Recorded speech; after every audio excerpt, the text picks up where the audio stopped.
একদিন একজন মহিলা রাস্তা দিয়ে যাইতেছেন, হঠাৎ করে ওনার যে ওনার মাথার উপরে আটার একটা বল ছিল, আমরা বলি বল এলাকার ভাষায়। এই বল বা বালতি যেটাই ছিল এটার ভিতরে আটা ছিল, আটা। হঠাৎ করে তুফান আসছে, তুফানে আটাগুলো বাতাসে উড়ায় নিয়ে গেছে। আপনি সামনেই পড়ছে ছোট শিশু বাচ্চা সুলাইমান। এই সুলাইমান জিজ্ঞেস করলেন, কিরে মহিলা কাঁদতেছেন কেন? কয় আমার আটাগুলো বাতাসে উড়ায় নিয়ে গেছে। কয়েক কাজ করেন, বর্তমান বাদশাহ হযরতে দাউদ, উনি তো আল্লাহর নবী, উনি আল্লাহর সাথে অনেক ভালো সম্পর্ক, যেহেতু ওনার কাছে যান, উনি একটা ব্যবস্থা করবেন। এই মহিলা যা বললেন, হে দাউদ পয়গম্বর, আপনি তো বাদশাহ, আপনি একটু আমার আটাগুলো ফেরত দেওয়ার ব্যবস্থা করেন। সুবহানাল্লাহ বলেন। বাতাসে আটা উড়ায় নিছে, আটাগুলো ফেরত দেওয়ার ব্যবস্থা করেন। দাউদ পয়গম্বর ভাবলেন, আটা না হয় 5 কেজি হারাইছে, যান 50 কেজির একটা বস্তা আপনারা হাদিয়া দিলাম। সুবহানাল্লাহ। মহিলা আটার বস্তা পায়া খুশি, যে 10 কেজি 5 কেজি আটা না হারাইলাম, এখন আটার বস্তা পাইলাম। এই বস্তা নিয়ে যাইতেছে ফেরত বাড়ির দিকে, মনও খুশি, চোখ মুখ চেহারা দেখলে বোঝা যায় যে খুশি। কিন্তু শিশু বাচ্চা সুলাইমান ডাক দেয়া কয়ে, মহিলা তোমার আটার বস্তা পায়া তো তুমি খুশি ঠিক আছে, কিন্তু যে আটা হারাইছো সে আটা তো পাও নাই। তোমার বল থেকে যে আটা হারাইছো সে আটাই তো হুবহু পাও নাই। তোমাকে আটার বস্তা দিছে বাইতুল মাল থেকে, সরকারি কোষাগার থেকে রিলিফের মাল পাইছ, কিন্তু যে আটা হারাইছো সে আটা পাও নাই। যাও আবার বাদশাহ দাউদ পয়গম্বরের কাছে যাও, উনি অবশ্যই তোমার আটা ফেরত দেওয়ার ব্যবস্থা করবে। যেরকম সুবহানাল্লাহ। আবার ফেরত গিয়া বললেন, হ্যাঁ দাউদ পয়গম্বর,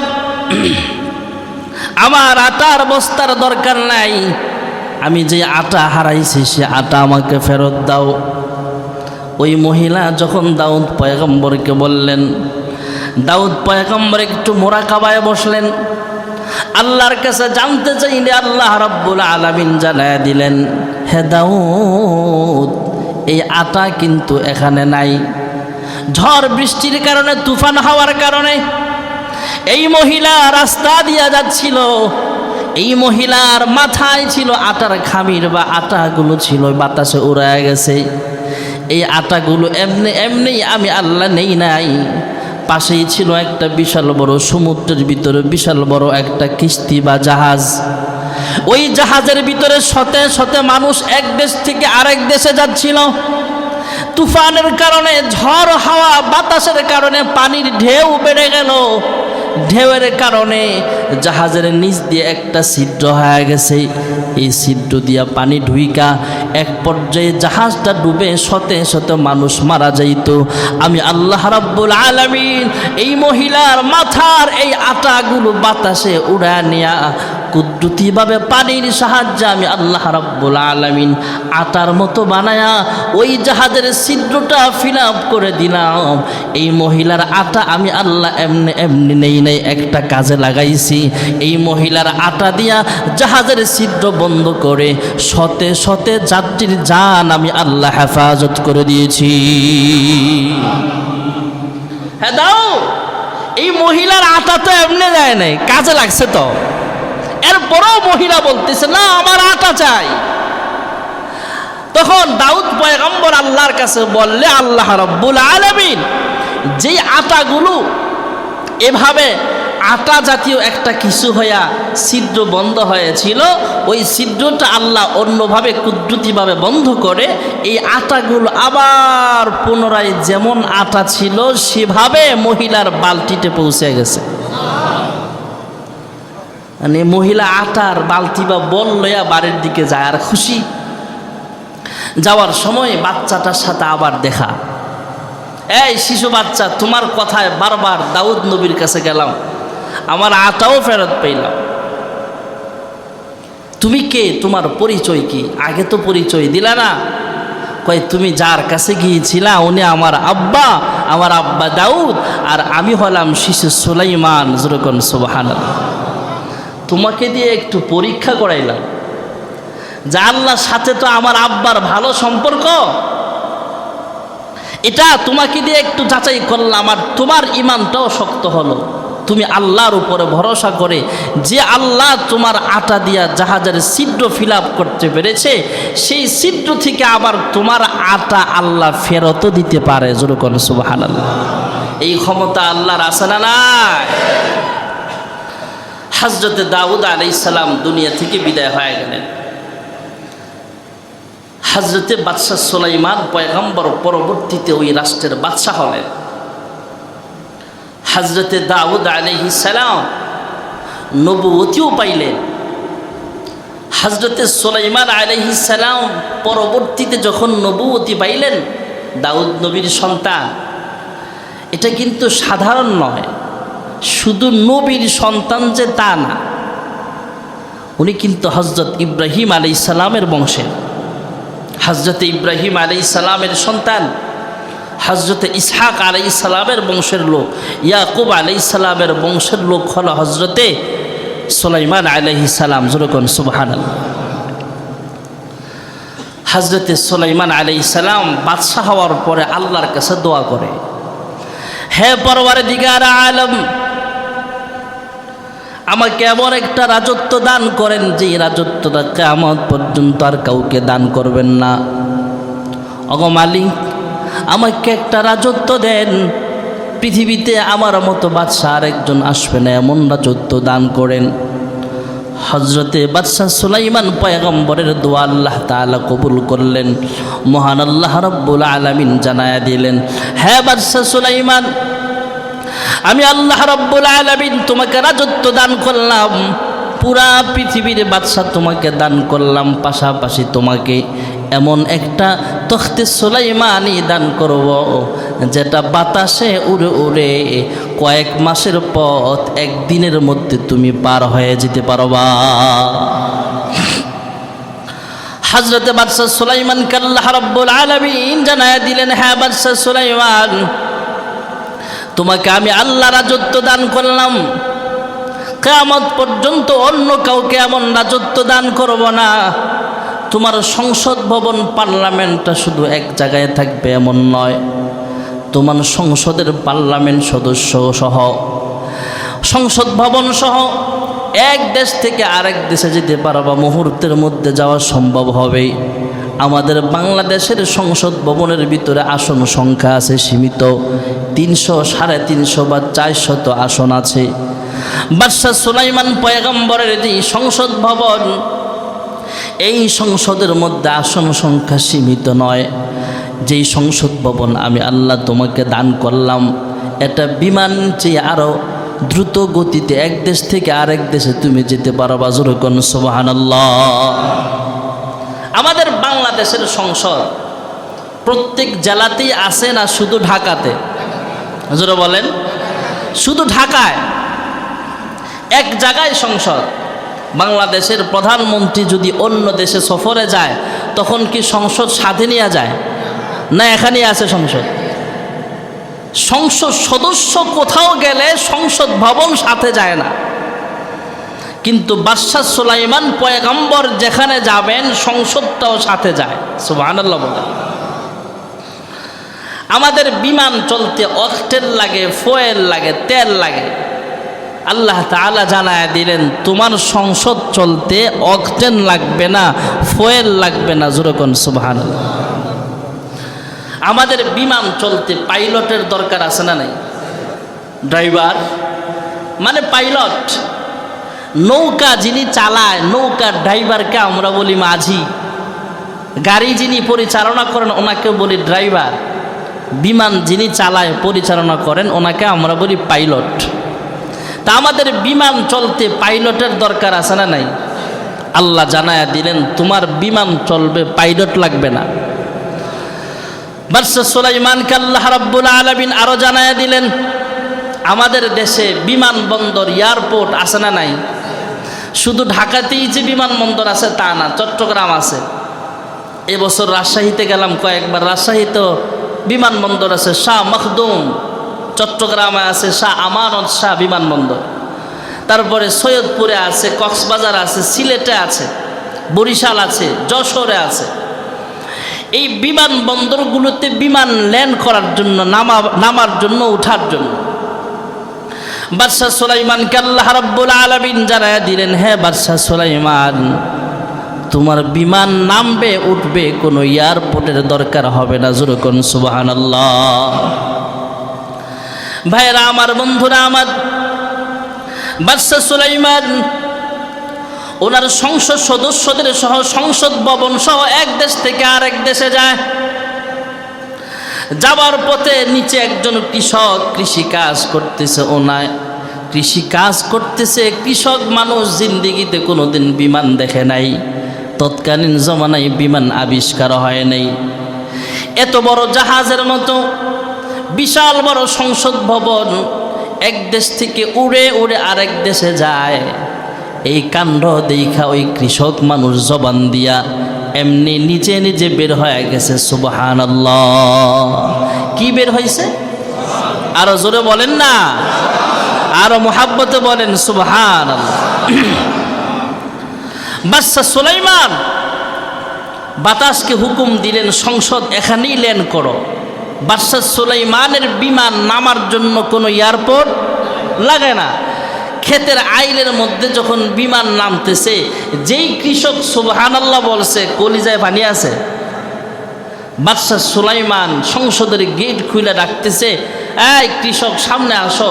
কৃষকের দিকে সুলাইমান পয়গম্বর আগায়, কৃষক ফাচ্ছায়।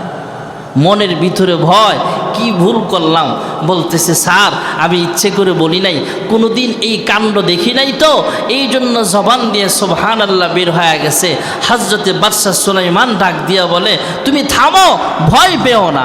থামায়া ডাক দিয়া বাদশাহ সুলাইমান বলতেছেন, বাসুলাইমা দাদে মুলকু সরওয়ারি, বাসুলাইমা দাদে মুলকু সরওয়ারি, সুদমতে আও খাতে মসদে ওপরি। বাদশাহ সুলাইমান পয়গম্বরকে মহান আল্লাহ রাব্বুল আলামিন এমন ক্ষমতা দান করেছিলেন, জিনেরাও কথা শুনতো, বাতাস কথা শুনতো, জিনেরাও কথা শুনতো, অন্যান্য মাখলুকের ভাষাও সুলাইমান পয়গম্বর বুঝতে পারতেন। বাদশাহ সুলাইমান ওই লোকটাকে ডাক দিয়া বলে, হে ভাই, তুমি ভয় পাবার কোনো কারণ নাই। তোমার সামনে সংসদ ভবন নেমে এসে তোমাকে একটা কথা জানাইবার জন্য আমি তোমার সাথে সাক্ষাৎ করতেছি। হ্যাঁ ভাই কৃষক, তুমি যা আমার সংসদ দেখে, পার্লামেন্ট দেখে একবার সুবহানাল্লাহ বললা, আল্লাহ যদি এক পাল্লায় রাখা হয় আর আমার তখতে সুলাইমানি যদি আরেক পাল্লায় রাখা হয়, আল্লাহর কসম আমার তখতে সুলাইমানির চাইতেও তোমার সুবহানাল্লাহর দাম আল্লাহর কাছে অনেক দামি হয়ে যাবে। আবার জোরে কোন সুবহানাল্লাহ। ভাইরা আমার, বন্ধুরা আমার, বাদশাহ সুলাইমান পয়গম্বর রাস্তা দিয়া যায়, সংসদ নিয়ে এক দেশ থেকে আরেক দেশে যায়। কুরআনুল কারীমে একটা সূরা আছে, সূরায়ে নাম। এই সূরার মধ্যে পিপিলিকার আলোচনা আছে, সূরাতুন নামল। এই সূরার ভিতরে আল্লাহ রাব্বুল আলামিন পিপিলিকার আলোচনা এনেছেন। বাদশাহ সুলাইমান যখন সংসদ নিয়ে এক দেশ থেকে আরেক দেশে যায়, পথিমধ্যে হাজার হাজার পিপিলিকা ঘোরাঘুরি করতেছে জমিনের উপর দিয়া। হঠাৎ করে একটা পিপিলিকার মধ্যে যেই সর্দারিনী ছিল, সে ডাক দিয়ে বলে, হে পিঁপড়ার দল, সবাই গর্তের ভিতরে চলে যাও। সুলাইমান পয়গম্বর দল বল সহ যদি এখানে নেমে যায়, তাহলে তাদের পায়ের নিচে পড়ে তোমরা মারা যাইবা। তাড়াতাড়ি তোমাদের আপন আপন ঘরে চলে যাও। এই পিপিলিকা কথা বলতেছে, একটা পিঁপড়া সমস্ত পিঁপড়াকে নসিহত করতেছে। এই কথাগুলো মহান আল্লাহ রাব্বুল আলামিন বাতাসের মাধ্যমে ওই পার্লামেন্টের ভিতরে সুলাইমান পয়গম্বরের কানে আল্লাহ তাআলা পৌঁছানোর ব্যবস্থা করে দিয়েছে। সুলাইমান পয়গম্বর এই কথাগুলো শুনে মুসকে মুসকে হাসতেছেন। তার মানে আল্লাহ রাব্বুল আলামিন বাদশাহ সুলাইমানকে এমন পাওয়ার দিছেন, উনি পিঁপড়ার কথাও বুঝতেন। সুবহানাল্লাহ। তাহলে আমাদের যারা ক্ষমতা আছে, এদের চাইতে পাওয়ার কম ছিল না অনেক বেশি? বাদশাহ সুলাইমান পয়গম্বর এবং এক দেশ থেকে আরেক দেশে সকালবেলা 1 মাসের সফর, বিকালবেলা 1 মাসের সফর এমনি করতে পারতেন। বাদশাহ সুলাইমান পয়গম্বর যখন রাজত্ব পাইলেন তখন আল্লাহকে একদিন বলে, আল্লাহ তুমি যে আমার এত বড় রাজত্ব দিলা, তোমার কাছে একটু শুকরিয়া জানাতে চাই। আল্লাহ তাআলা বললেন, কিভাবে জানাবা? হে মালিক, তোমার যত মাখলুক খাবার খায়, মানুষ থেকে শুরু করে জঙ্গলের মাখলুক যত আছে, নদীতে পানিতে যত স্থল আর জল যত মাখলুক আছে, সবাইকে আমি একদিন খাবার খাওয়াবো, মেহমানদারি করব। সুবহানাল্লাহ বলে। এটা একটা ভালো উদ্যোগ, কাউকে খাবার খাওয়ানো সবের কাজ। আল্লাহ তাআলা ডাক দেওয়া বললেন, বাদশাহ সুলাইমান, এটা তোমার কাজ না, রিজিকের মালিক আমি আল্লাহ। রিজিকের মালিক কে? আরো জোরে বলেন, আল্লাহ। আমাদের দেশে যারা রাষ্ট্র পরিচালনা করে এরা কি রিজিকের মালিক? কে মালিক? আল্লাহ। বাদশাহ সুলাইমান বললেন, আল্লাহ তাহলে 2 বেলা দেন। আল্লাহ বললেন, তাও পারবা না। সুলাইমান আলাইহিস সালাম খুব রিকোয়েস্ট করলেন, আল্লাহ একটা বেলা সুযোগ দেন, সকালের নাস্তার সুযোগটাই দেন না, অথবা দুপুর বেলার খাবারের সুযোগটা দেন।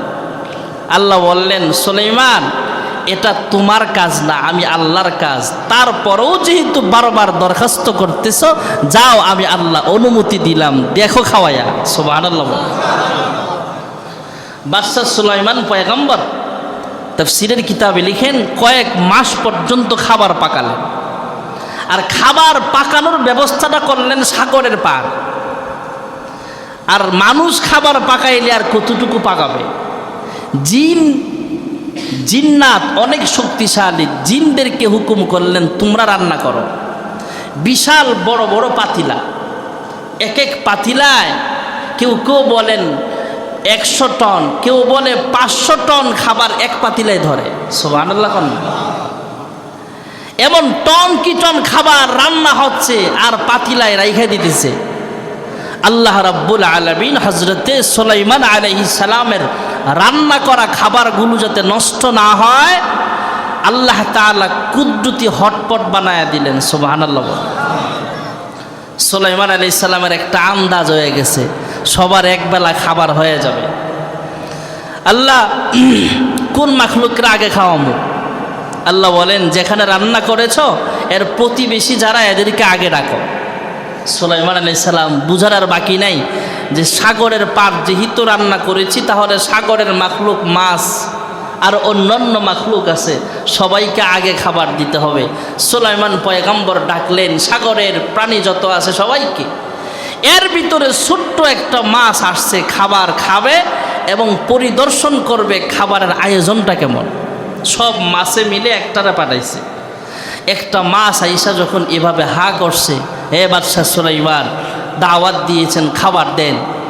হজরতে বাদশাহ সুলাইমান জিনদেরকে বললেন, তাড়াতাড়ি শাহিদারি করো।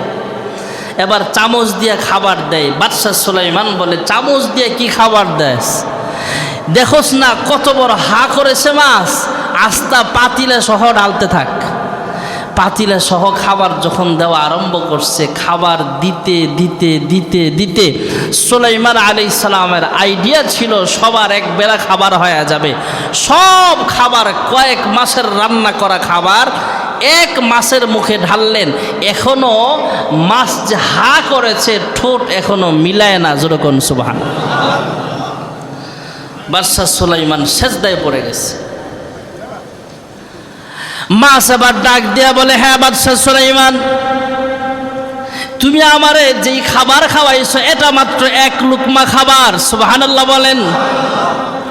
আল্লাহ রাব্বুল আলামিন প্রত্যেক বেলা এমন 3 লুকমা খাবার খাওয়ায়। আল্লাহ রাব্বুল আলামিন আজকের এই বেলা তুমি যেহেতু আমাদেরকে দাওয়াত দিয়েছ, আল্লাহর পক্ষ থেকে আমাদের খাবার আজকের বাজেটটা বন্ধ রাখা হয়েছে। হে বাদশাহ সুলাইমান, আমি কিন্তু আল্লাহর কাছে বিচার দিব। হে আল্লাহ, তোমার পয়গম্বর দাওয়াত দিয়ে মেহমানদারি ভালো করে করতে পারে নাই। বাদশাহ সুলাইমান সেজদায় পড়ে কান্দে, হ্যাঁ মালিক, আমি ভেবেছিলাম, আন্দাজ করেছিলাম সমস্ত মাখলুককে একবেলা খাবার খাওয়াবো, খাওয়াবো, কিন্তু একটা মাসের খাবার আমি খাওয়াইতে পারি নাই।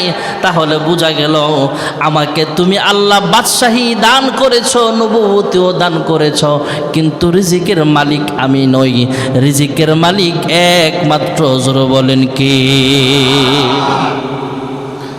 বাদশাহ সুলাইমান পাখিদের ভাষাও বুঝতেন। একদিন পাখিদেরকে নসিহত করতেছে, পাখিদেরকে। হঠাৎ করে একটা পাখি অনুপস্থিত। বাদশাহ সুলাইমান বললেন, এই ওই পাখিটা কই? পাখির নাম হলো হুদহুদ। সুবহানাল্লাহ। কোরআন শরীফে হুদহুদ পাখির আলোচনা আছে। হুদহুদ পাখির অনেক গুণাবলীও কোরআনে আছে। হুদহুদ পাখি মরুভূমির অঞ্চল দিয়ে কোথাও যেতে চাইলে বাদশাহ সুলাইমান বলতেন, হ্যাঁ হুদহুদ পাখি, খবর দাও নিচে কয়শো হাত মাটি খনন করলে পানি পাওয়া যাবে। তখন এই হুদহুদ পাখি নিচের দিকে তাকায়া আল্লাহ তাকে এমন পাওয়ার দিছে, সে বলতে পারত, হে বাদশাহ সুলাইমান 100 ফুট গভীরে পানি আছে। সুবহানাল্লাহ। 500 ফুট গভীরে পানি আছে, 1000 ফুট নিচে পানি আছে। এই খবর হুদহুদ পাখি বলতে পারত। এই ক্ষমতা আল্লাহ দিছে পাখিকে। জোরে কোন সুবহানাল্লাহ। একদিন হঠাৎ করে পাখিদেরকে নসিহত করতেছে, কিন্তু একটা পাখি নাই, হুদহুদ পাখি। বাদশাহ সুলাইমান বললেন, হুদহুদ পাখি কই গেল? সে যেহেতু আজকে অনুপস্থিত, আসলে তার বিচার হবে। হঠাৎ করে এমনি হুদহুদ পাখির আগমন। আইসাই সালাম দিয়া বলতেছে, হ্যাঁ বাদশাহ সুলাইমান পয়গম্বর, আমি এমন একটা রাষ্ট্রের খবর আপনার কাছে নিয়ে আসছি, যেই রাষ্ট্রের মালিক হলো, রাষ্ট্রের প্রধান হলো একটা মহিলা। সুবহানাল্লাহ।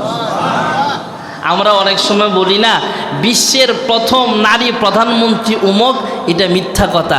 বিশ্বের প্রথম নারী প্রধানমন্ত্রী ছিল বিলকিস রানী। সুবহানাল্লাহ। একটা রাষ্ট্রের প্রেসিডেন্ট বিলকিস রানী, সাবা রাষ্ট্রের প্রেসিডেন্ট, সেই খবর আপনার কাছে নিয়ে আসলাম। এই রানী সহ রাষ্ট্রের সবাই সূর্যের পূজা করে।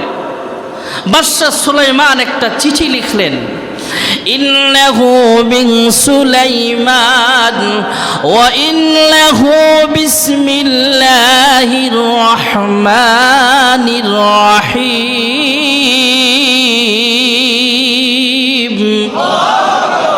চিঠি শুরুতে লিখলেন, রবের নামে চিঠি লিখলাম, যদিও সুলাইমানের পক্ষ থেকে চিঠিটা। সুবহানাল্লাহ। এই চিঠি বিলকিস রানীর কাছে পৌঁছানোর ব্যবস্থা করলেন হুদহুদ পাখি। হুদহুদ পাখি যখন চিঠি পৌঁছাইলেন, সাবা রাষ্ট্রের প্রধানমন্ত্রী বিলকিস ডাক দিয়া বলে, কিরে, যে ইন্নাহু মিন সুলাইমান ওয়া ইন্নাহু বিসমিল্লাহির রহমানির রহিম। একই চিঠির ভিতরে কালিমার দাওয়াতও দিয়া দিলেন, রহমান রহিমের দাওয়াতও দিয়া দিলেন। বিলকিস রানী তার ক্ষমতার পাওয়ার দেখাইবার জন্য সে একটু মনে মনে ভাবলেন, কি ব্যাপার, যে বাদশাহ সরাসরি এমন চিঠি লিখতে পারে, সেও তো ক্ষমতা কম নয়, অতএব তার সাথে যদি আমি যুদ্ধে লিপ্ত হই, তার সাথে আমি হয়তো কুলাইতে পারবো না। যুদ্ধ করার আগে, যুদ্ধে লিপ্ত হওয়ার আগে মুকদ্দমাতুল জাইশ একজন পাঠায়া দেয়। একজন সৈনিক পাঠায়া দিলেন, 2 জন লোক পাঠায়া বললেন, তোমরা যাও, খবর নাও, খবর নিয়ে দেখো বাদশাহ সুলাইমানের সৈন্য সামর্থ্য কেমন আছে, তার সাথে যুদ্ধ করে আমরা পারবো কিনা। তবে যাবার সময় কিছু একটা হাদিয়া নিয়ে যাও। এলাকার উজিররা ডাক দিয়া বলে, কি হাদিয়া নেবেন? কয়, যেহেতু বাদশাহ সুলাইমান বিশাল বড় ক্ষমতার মালিক, তার জন্য কয়েকটা স্বর্ণের ইট লইয়া যাও। জোরে কোন সুবহানাল্লাহ। স্বর্ণের ইট কম দামি না বেশি দামি? জোরে বলেন। এই খবর আল্লাহ তাআলা বাতাসের সাহায্যে পৌঁছায়া দিলেন। হযরতে বাদশাহ সুলাইমান জিনদেরকে ডাক দিয়া বলে, আরে বিলকিস রানী ক্ষমতার অহংকারী দেখায়া ইট পাঠাইতেছে স্বর্ণের, এ জিনেরা, এদের 2 জন লোক আমার সীমানায় আসার আগে যত রাস্তাঘাট আছে আসার, তারা যখন রাষ্ট্রে ঢুকবে, এই আসার পথে যেই রাস্তা দিয়া ঢুকবে, এই রাস্তাটা তোরা স্বর্ণ দিয়া বানায় নে। যেই 2 লোক 2টা ইট নিয়ে আইছে, এরা যখন রাস্তায় ঢুকছে এরা তাকায় দেখে কিরে আমরা 2 ইট লইয়া এসি ব্যাগের ভিতরে ভইরা, আর এখন দেখি রাস্তা যে বানাইছে পুরাটা রাস্তাই তো স্বর্ণের ইট দিয়া, আবার হাজার হাজার ঈদের আদলা খোয়া ইটের খোয়া সাইডে রাখা আছে। এরা 2 জনের লজ্জায় এই যে ব্যাগের ভিতর ইট এসে ডিল দিয়ে ফালাই দিচ্ছে। কিসের অহংকার? ওরা ভাবছিল যে ওদের বাদশা অনেক ক্ষমতাশীল, আমরাও দুনিয়ার একটা স্বর্ণের ইট পায়া ভাবতেছি দেশ দখল করে দেশ জয় করে ফেলছি। আল্লাহ তাআলা বিলকিস রানীরাও বুঝাইয়া দিলেন আসলেই তুমি যে বড় ক্ষমতাসীন তা না, তোমার চাইতে ক্ষমতাশালী আমি আল্লাহ বাদশাহ বানায় রাখছি, তার নাম হলো সুলাইমান। জোরে কোন সুবহানাল্লাহ। বিলকিস রানীর কাছে এই লোকগুলো যখন খবর পৌঁছাইলেন, বিলকিস রানী আবার যখন সুলাইমান পয়গম্বর চিঠি পাঠাইলেন, চিঠি অনুযায়ী বিলকিস রানী ফেরত আবার এই বাদশার দরবারে আসলেন, সুলাইমান পয়গম্বরের দরবারে। আসার পরে লম্বা চূড়া ঘটনা, এক পর্যায়ে বিলকিস রানী কালেমা পড়ে মুসলমান হয়ে গেলেন। ঐতিহাসিকগণ একথাও লিখেছেন পরবর্তীতে সুলাইমান পয়গম্বর বিলকিস রানীকে বিবাহ করেছে। যেরকম সুবহানাল্লাহ, সে মুসলমান হয়ে গেছে। সেই রাষ্ট্রটা সুলাইমান পয়গম্বরের কথায় পরবর্তীতে চলেছে। হযরত বাদশাহ সুলাইমান পয়গম্বর আলাইহিস সালাম একদিন রাত্রেবেলায় আল্লাহর কাছে দোয়া করে, হে মালিক, ওনার 100 জন বিবি ছিল। সুবহানাল্লাহ, জায়েজ ছিল সেটা, এটা পয়গম্বরের জন্য মুআজিজা। আমার আপনার জন্য উম্মতি মুহাম্মাদিয়ার জন্য 4 জনের বেশি একসাথে জায়েজ নাই। হযরতে সুলাইমান পয়গম্বর নিয়ত করলেন, আল্লাহ আজকের রাতে 100 জন বিবির সাথে রাত্রি কাটাবো, 100 জনের ঘরে 100 জন সন্তান হবে, সবগুলোকে তুমি আল্লাহর সৈনিক বানাবো। জোরে কোন সুবহানাল্লাহ। নিয়ত খারাপ না ভালো? কিন্তু ইনশাআল্লাহ বলে নাই। কি বলে নাই? ইনশাআল্লাহ এটা বলে নাই। এটা দোষ না, এটা তো নবীর অন্তরে তো আল্লাহর নাম আছেই। মানুষ যত আল্লাহর কাছের হবে তার ছোট ভুলটাও আল্লাহ বড় ভুল হিসাবে ধরে নেয়। 100 জনের সাথে রাত্রি কাটাইছে, শুধু 1 জনের ঘরে বাচ্চা হয়েছে, তাও কয়েকদিন পরে মারা গেছে, পরিপূর্ণ সন্তান নয়। আল্লাহ তাআলা বুঝাইলেন তুমি নিয়ত করলে কি হবে, সন্তান দেওয়ার মালিককে। আরো জোরে বলেন। বাদশা সুলাইমান রাজ সিংহাসনে বসে বিচক্ষণ মানুষ ভাবতেছে, কি ভুল করলাম, কি অন্যায় করলাম, সন্তান কেন হলো না। হঠাৎ করে ভাবলেন, হায় আমি ইনশাআল্লাহ বলতে ভুলে গেছি, এই জন্য হয়তো আল্লাহ তাআলা আমাকে পরীক্ষায় ফেলাইছে।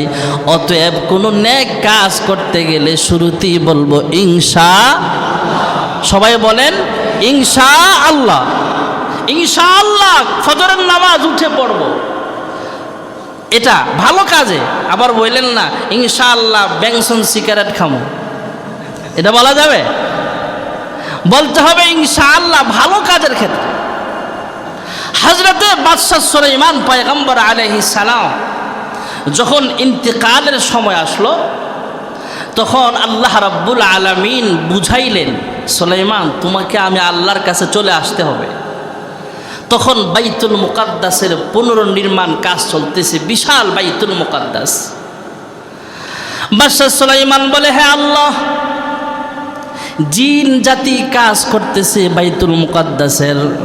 ওগো মালিক, জিনেরা গায়েবের খবর জানে না, এটাও মানুষ বুঝুক। আমি সুলাইমানের মৃত্যু ঘটে যাবে ঠিক আছে, তবে জিনেরা যাতে বুঝতে না পারে। আল্লাহ রাব্বুল আলামিনের হুকুমে হযরতে সুলাইমান পয়গম্বর মেহরাবে ঢুকলেন। মসজিদের মেহরাবটা হয়তো গ্লাস দেওয়া ছিল, বাহির থেকে জিনেরা দেখতে পাইলেন। হযরতে সুলাইমান পয়গম্বর মসজিদে ঢুকলেন, ঢুইকা লাঠির উপরে ভর দিয়ে দাঁড়াইলেন, এইভাবে জিনদের দিকে তাকায় রইলেন। আজরাইলকে আল্লাহ বললেন, রূহটা কবজ করো। জোরে কোন সুবহানাল্লাহ। ভাইরা আমার, বন্ধুরা আমার, মুফাসসিরিনগণ লিখেন 100 বৎসর পর্যন্ত জিনেরা কাজ করতেছে। জিনেরা তাকায় দেখে বাদশা সুলাইমান আমাদের দিকে তাকায় আছে, এই কাজে কিন্তু ফাঁকি দিস না। সুবহানাল্লাহ বলেন। 100 বছর পার হয়ে গেছে, জিনদের খবরই নাই সুলাইমান মারা গেছে। 100 বছর পর যখন জিনদের কাজ শেষ, মসজিদের কাজটাও কমপ্লিট হয়ে গেছে, আল্লাহর হুকুমে এক ধরনের ওই পোকা ঈশা লাঠির নিচ দিয়ে খেয়ে ফেলছে, সুলাইমান পয়গম্বর আস্তে করে জমিনে শুয়ে গেছে। জিনেরা সামনে যাওয়া বলে, কিরে, পরীক্ষা করে এরা বুঝতে পারছে এটা আজকের মরা না, এটা অনেক দিন আগে মারা গেছে। জোরে কোন সুবহানাল্লাহ। এটার দ্বারা আল্লাহ রাব্বুল আলামিন কয়েকটা জিনিস আমাদেরকে শিক্ষা দান করেছেন। 1 নম্বরের শিক্ষা হলো, আল্লাহ যখন যার মৃত্যু যেখানে রেখেছেন অবশ্যই ঘটবে, 1 সেকেন্ড আগেও মরবে না, পরেও মরবে না। জোরে কোন সুবহানাল্লাহ। إذا جاء أجلهم لا يستأخرون ساعة ولا يستقدمون। যখন যার মৃত্যু আসবে তখনই মারা যাবে। সুলাইমান পয়গম্বরের মৃত্যু দান করলেন, আল্লাহ রাব্বুল আলামিন মৃত্যু ঘটালেন, বাইতুল মুকাদ্দাসের কাজটাও সম্পন্ন করালেন। দ্বিতীয় আরেকটা শিক্ষা আল্লাহ রাব্বুল আলামিন আমাদেরকে দিয়েছেন, জিন সম্প্রদায়, জিন জাতি, এরা গায়েবের খবর জানে না। সুলাইমান পয়গম্বর 100 বছর আগে মারা গেছে, জিনদের খবর নাই। এরা মনে করছে সুলাইমান পয়গম্বর আমাদেরকে দেখতেছে, ডিউটি ফাঁকি দেয় নাই, ডিউটি ফাঁকি দেয় নাই। দ্বিতীয় নম্বরের শিক্ষার বিষয় হলো, বাদশাহ সুলাইমান পয়গম্বর মারা গেছে, কিন্তু লাশটা আল্লাহ দাঁড় করায়া জিনদেরকে ভয় দেখাইছে, হ্যাঁ কাজ করো, সুলাইমান কিন্তু তোমাদেরকে দেখতেছে। আল্লাহ রাব্বুল আলামিন এটাও বুঝাইলেন, জিনেরা গায়েব জানে না, গায়েবের খবর রাখে একমাত্র আমার আল্লাহ। বাদশাহ সুলাইমান আলাইহিস সালামকে আল্লাহ রাব্বুল আলামিন নবুয়তিও দান করেছেন, ক্ষমতাও দান করেছেন। আর বাদশাহ সুলাইমান ক্ষমতা পায়া আল্লাহকে ভুলে যায় নাই।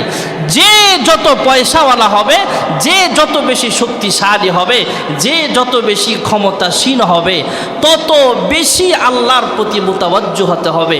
আল্লাহ রাব্বুল আলামিন আমাদের সকলকে আল্লাহর উপরে তাওয়াক্কুল করে, ভরসা করে, যে যত বড় শক্তিশালী, যে যত বড় ক্ষমতাসীন, আমি আমার জায়গায় ক্ষমতাসীন, আমি এক জায়গায় জুমার নামাজ পড়াই, এটাও একটা ক্ষমতা, আমি এই মসজিদের ক্যাশিয়ার, এটা একটা ক্ষমতা, আমি এই মসজিদের ইমাম, এটা একটা ক্ষমতা, আমি এই এলাকার প্রেসিডেন্ট, এই এলাকার রাষ্ট্রপ্রধান, এটা একটা ক্ষমতা, ভারতবর্ষের বাদশাহ একজন, সেও একটা ক্ষমতা।